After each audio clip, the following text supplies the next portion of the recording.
Salut à toi internaute et bienvenue sur Actus, l'église en actualité. Et à la une, c'est bien évidemment cette information révélée ce mercredi par La Croix, Emmanuel Macron se rendra aux rencontres méditerranéennes le 23 septembre pour rencontrer le pape François. François sera d'abord accueilli par Elisabeth Borne à la descente de son avion avant de s'entretenir en privé avec Emmanuel Macron en fin de matinée. Rencontre qui sera donc la quatrième entre les deux hommes depuis 2018. Mais surtout, Emmanuel Macron se rendra à la messe au stade Vélodrome dans l'après-midi qui sera présidé par le pape François. Cela a bien sûr fait réagir ses adversaires politiques, surtout à gauche où l'on accuse le président de vouloir faire de la récupération politique, mais également de transgresser le caractère laïque de sa fonction présidentielle.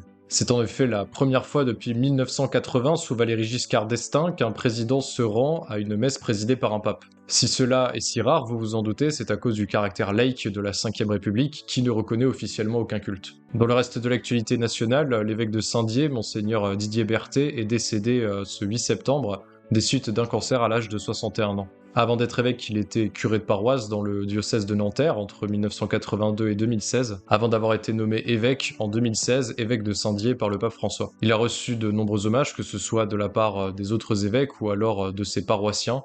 Ses obsèques ont été célébrées ce mercredi à la cathédrale Saint-Dié. Et ce mardi, la conférence des évêques de France, la CEF, a officiellement lancé les états généraux sur le patrimoine religieux. Cette grande enquête a d'abord un objectif de recensement, à savoir recenser les églises, les chapelles, mais aussi les objets de culte.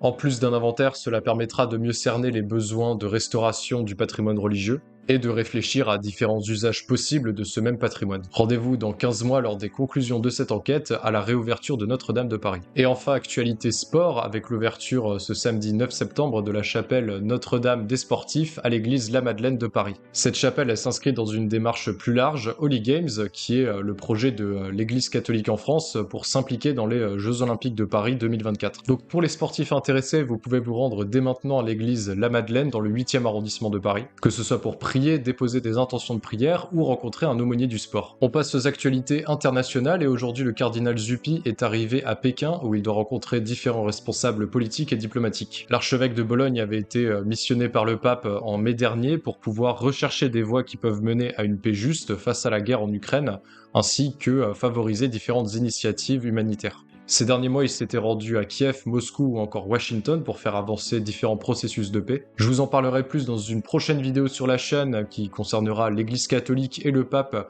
face à la guerre en Ukraine, donc n'oublie pas de t'abonner pour ne pas la rater. On part en Suisse où l'université de Zurich a dévoilé ce mardi son premier rapport sur les abus sexuels dans l'église suisse. Cette enquête, qui couvre une période très large allant de 1950 à 2022, a pour le moment recensé plus de 1000 cas d'abus. Parmi les victimes, on compte 56% de garçons et 74% des victimes étaient mineurs au moment des faits. Précision importante, contrairement à d'autres rapports comme celui de la SIAZ en France par exemple, on parle ici de cas recensés et non pas d'estimation, ce qui explique que ces chiffres ne sont que la partie très émergée de l'iceberg. Selon Monseigneur Félix Mur, le président de la conférence épiscopale suisse, ce n'est pas moins de 6 évêques, dont 4 encore en fonction, qui sont soupçonnés d'avoir couvert des faits d'abus sexuels. Allez, on retourne en France pour parler de l'événement à venir. Après vous avoir parlé des rencontres méditerranéennes la semaine dernière, je voulais vous parler aujourd'hui du Congrès Mission, qui se déroulera du 29 septembre au 1er octobre. Et comme il y a 2 ans, le Congrès Mission se délocalise, il ne sera pas à Paris cette année, mais dans 9 villes françaises, dont la liste s'affiche juste ici. Alors le Congrès Mission, c'est quoi? C'est un week-end pour parler d'évangélisation, pour se former à annoncer le message du Christ. Et pour ça, vous pourrez rencontrer des communautés, des associations, participer à différentes conférences, à des ateliers. Il y a pas mal de spectacles, de veillées de prière qui sont prévus. De mon côté, je me rendrai au Congrès Mission à Nantes pour réaliser un reportage. Donc voilà, si jamais je croise quelques-uns d'entre vous au village missionnaire, n'hésitez pas à venir me voir. Et du coup, que ce soit pour tout le week-end ou pour simplement une demi-journée, vous pouvez aller dans le lien juste en dessous dans la description, la page officielle du Congrès Mission pour vous inscrire. Voilà, c'est la fin de cette vidéo. N'hésite pas à la partager si elle t'a plu et si tu as envie de soutenir le projet.